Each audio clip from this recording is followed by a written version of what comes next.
Please like and subscribe to my channel for videos on astrology, philosophy, spirituality, and also follow me on Instagram. Hello everyone, today we are going to talk about Vish Yoga. Vish Yoga is formed when there is a relationship between Moon and Saturn. So let's say if Moon and Saturn are conjunct in your horoscope, you will have Vish Yoga. Vish in Sanskrit means poison and yoga is the combination. But in reality, is it really a poisonous yoga? So let's look into it.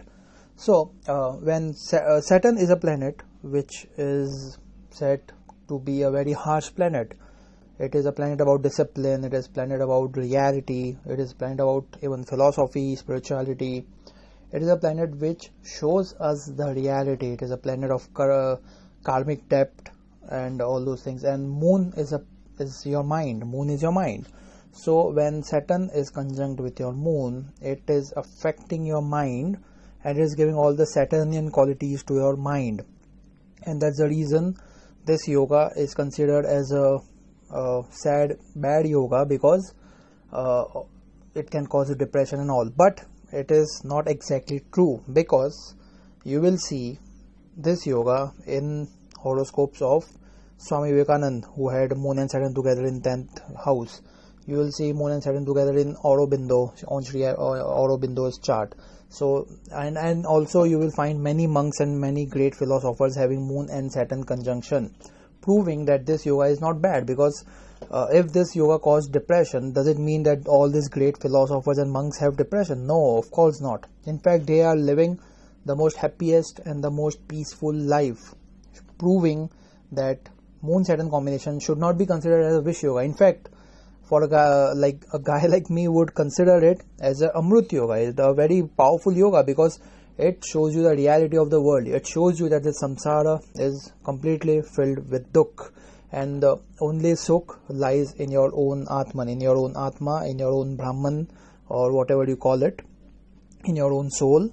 And you need to search for it. You need to realize yourself and destroy all your karmas to attain liberation. And to destroy the karmas, you need to become detached. You need to become Vairagi.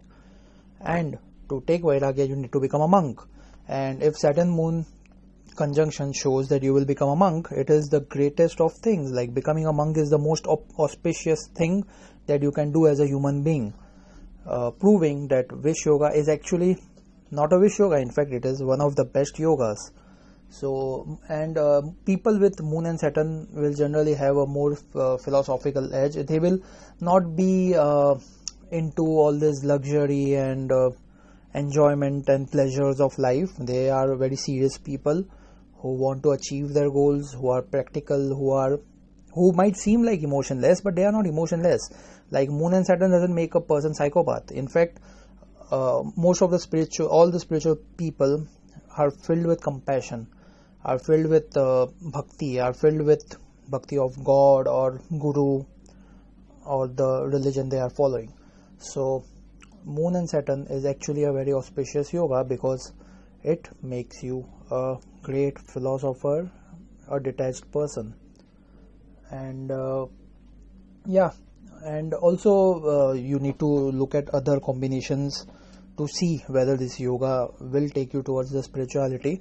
But most of the time I have seen, even if Moon and Saturn combination person is not into spirituality, still that person will have very deep thoughts, who will be very deep person. He will be the kind of person who you call that he's 15 years old, but his think like a 15-year-old person will have maturity of a 60-year-old man. Like, that is the kind of maturity a person will have generally who has the combination of Moon and Saturn together. So don't be worried about it, don't be depressed about it. And if you have this combination, try to go towards spiritual path. You will go towards it. You have that energy. Go towards that path and you will automatically be happy in life. And that's just a general advice to all the people, not just the Moon Saturn people. Every person should choose a spiritual path, a path where they are improving themselves, they are realizing themselves.